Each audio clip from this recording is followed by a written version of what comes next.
ಎಲ್ಲರಿಗೂ ಮಧ್ಯಾಹ್ನದ ಶುಭ ವಂದನೆಗಳು. ಸೊ ಇವತ್ತು ನಾನು ಮಧ್ಯಾಹ್ನದ ಊಟಕ್ಕೆ ಅಂತ ಮಿಕ್ಸ್ ಆಗಿರುವಂತಹ ಕಾಳುಗಳನ್ನ ತೊಗೊಂಡಿದ್ದೀನಿ. ಅದರಲ್ಲಿ ಅಲಸಂದಿ, ಹಾಗೆ ಸ್ವಲ್ಪ ಹೆಸರು ಕಾಳು ಮತ್ತು ಹಾಗೆ ಹುರುಳಿಕಾಳು ಕೂಡ ತೊಗೊಂಡಿದ್ದೀನಿ. ಅದು ಸ್ವಲ್ಪ ಮೊಳಕೆ ಕಟ್ಟಿದ್ದೆ ನಾನು, ಸ್ವಲ್ಪ ಸರಿಯಾಗಿ ಬಂದಿಲ್ಲ, ಸ್ವಲ್ಪನೇ ಬಂದಿದೆ. ಆದರೂ ಪರವಾಗಿಲ್ಲ, ಅದನ್ನೇ ಮಾಡೋಣ ಅಂತ ಮಾಡ್ತಾಯಿದ್ದೀನಿ. ಹಾಗೆ ಇನ್ನೊಂದು ಕಡೆ ನಾನು ಆಯಿಲ್ ಬಿಸಿಗೆ ಇಟ್ಕೊಂಡಿದ್ದೀನಿ. ಹಾಗೆ ಒಂದು ಕಡೆ ಎಣ್ಣೆ ಬಿಸಿ ಆಗ್ತಿದೆ.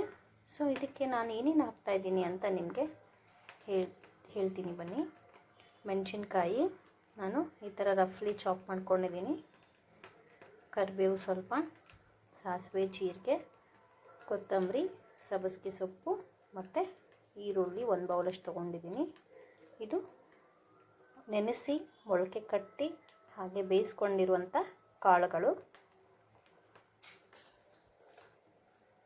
ಎಣ್ಣೆ ಕಾದಿದೆ. ಸೊ ಸಾಸಿವೆ ಜೀರಿಗೆ ಹಾಕ್ಕೊಂಡಿದ್ದೀನಿ.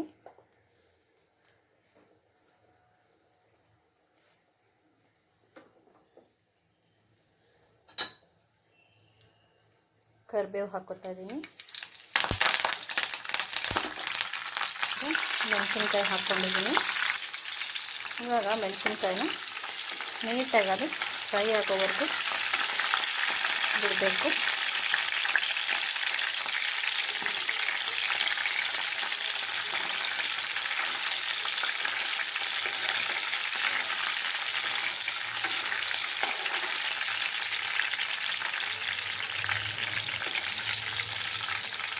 ನೀವು ನೋಡ್ತಾ ಇರ್ಬೋದು, ಇಲ್ಲಿ ಕೆಲವೊಂದು ಮೆಣಸಿನ್ಕಾಯಿಗೆ ವೈಟ್ ಪ್ಯಾಚಸ್ ಬಂದಿದೆ. ಈ ಥರ ಆದರೆ ಸಾಕು. ಸೊ ಇವಾಗ ನಾನು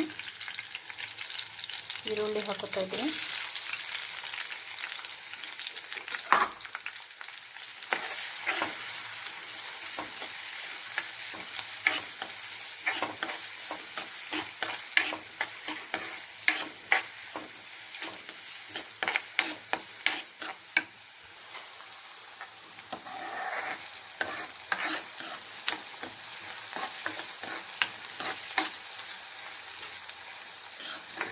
ನೋಡಿ, ಈರುಳ್ಳಿ ಇವಾಗ ಚೆನ್ನಾಗಿ ಫ್ರೈ ಆಗಿದೆ. ಈಗ ನಾನು 2 ಚಿಟಿಕೆಯಷ್ಟು ಅರಿಶಿನ ಪುಡಿ ಹಾಕ್ಕೊಂಡಿದ್ದೀನಿ. ಚೆನ್ನಾಗಿ ಮಿಕ್ಸ್ ಮಾಡ್ಕೊತಾ ಇದ್ದೀನಿ.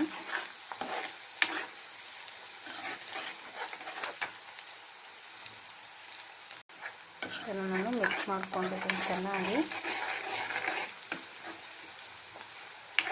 ಇವಾಗ ಇದಕ್ಕೆ ರುಚಿಗೆ ತಕ್ಕಷ್ಟು ಉಪ್ಪು ಹಾಕ್ಕೋತೀನಿ.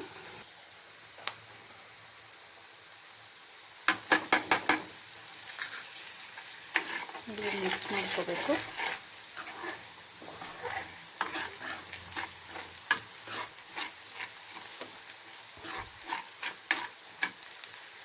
ಇವಾಗ ನಾನು ಇದಕ್ಕೆ ಸಣ್ಣದಾಗಿ ಹೆಚ್ಚಿಟ್ಕೊತಿರುವಂಥ ಸಬ್ಬಸಿಗೆ ಸೊಪ್ಪು ಹಾಕ್ಕೋತಾ ಇದ್ದೀನಿ.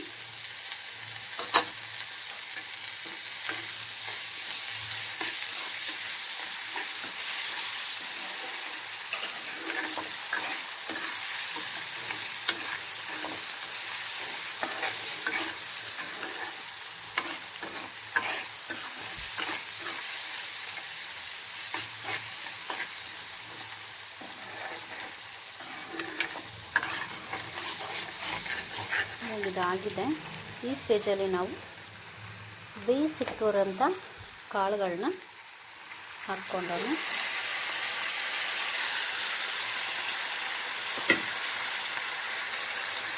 ಚೆನ್ನಾಗಿ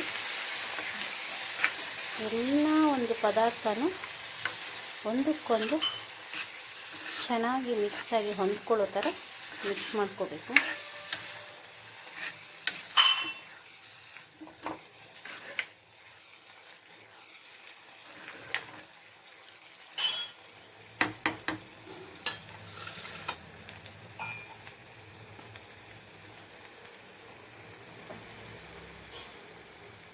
ಆ್ಯಕ್ಚುಲಿ ನನಗೆ ಈ ಪಲ್ಯ ಮಾಡುವಾಗ ನಮ್ಮ ಮಮ್ಮಿ ನೆನಪಾಗ್ತಾ ಇದ್ದಾರೆ. ಯಾಕೆ ಅಂದರೆ ನಾವು ಚಿಕ್ಕವರಿರುವಾಗ ನಮ್ಮ ಮಮ್ಮಿ ನಮಗೆ ಕಾಳು ಸೊಪ್ಪು ಎಲ್ಲ ಹಾಕಿ ಪಲ್ಯ ಮಾಡಿಕೊಡ್ತಾಯಿದ್ರು.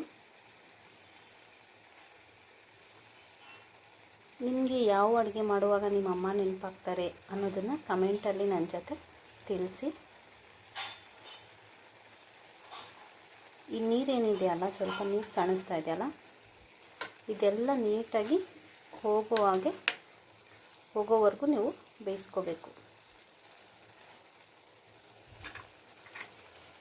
ನೀವು ನಾನಿವಾಗ ಲಿಡ್ ಕ್ಲೋಸ್ ಮಾಡಿ ಕುಕ್ ಮಾಡ್ಕೊತೀನಿ. ನೋಡಿ, ನಾನು ಲಿಡ್ ಕ್ಲೋಸ್ ಮಾಡಿದ್ದೀನಿ. ಸೊ ಆ ನೀರೆಲ್ಲ ಅದು ಕಡಿಮೆ ಆಗಬೇಕು, ಫುಲ್ಲಾಗಿ ಅದು ಹೀರ್ಕೋಬೇಕಲ್ಲ, ನೀರು ಖಾಲಿ ಆಗಬೇಕು. ಅಲ್ಲಿವರೆಗೂ ನಾವು ಈ ಥರ ಲಿಡ್ ಕ್ಲೋಸ್ ಮಾಡಿ ಕುಕ್ ಮಾಡ್ಕೋಬೇಕು. ಇಲ್ಲ ನಮಗೆ ಸ್ವಲ್ಪ ಅದು ಬೇಕು ಅನ್ನೋದಾದರೆ ಹಾಗೆ ಬಿಟ್ಕೋಬೋದು ನೀವು. ನೋಡಿ, ಇವಾಗಿದು ಆಗಿದೆ. ಈ ವಿಡಿಯೋ ನಿಮಗೆ ಇಷ್ಟ ಆಗಿದ್ದರೆ ಲೈಕು, ಕಮೆಂಟು, ಶೇರು ಮಾಡಿ. ಹಾಗೆ ನನ್ನ ಚಾನಲ್ನ ಸಬ್ಸ್ಕ್ರೈಬ್ ಮಾಡಿಕೊಡಿ. Thank you.